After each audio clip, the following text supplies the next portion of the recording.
C'est vrai que le marché tunisien est petit, mais on a un autre problème. En matière d'outgoing, ce n'est pas le marché qui est petit, c'est l'enveloppe qui est allouée pour les opérateurs qui se veulent opérateurs officiels et travaillant dans la transparence la plus totale. En fait, l'enveloppe qui est allouée est trop petite par rapport à la demande du marché tunisien.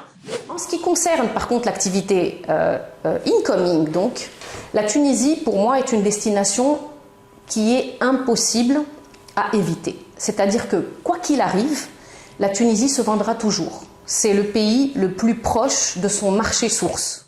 Moi, aujourd'hui, après 27 ans passés, je pense, dans ce secteur, je vois plus que jamais que des opportunités. Et ça, on n'a pas encore abordé les digital nomades.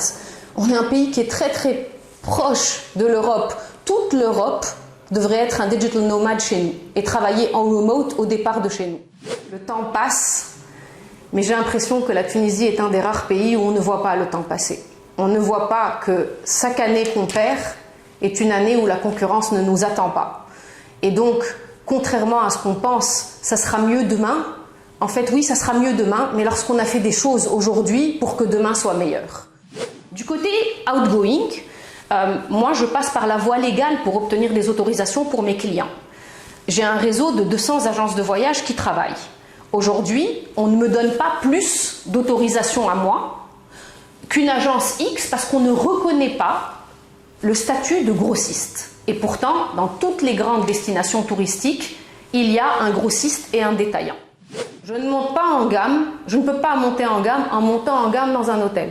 Ce n'est pas un hôtel qui assure la montée en gamme, c'est l'expérience qu'a le client du moment où il descend de l'avion, d'accord, jusqu'au moment où il monte en voiture, jusqu'au moment où il atterrit dans cet hôtel.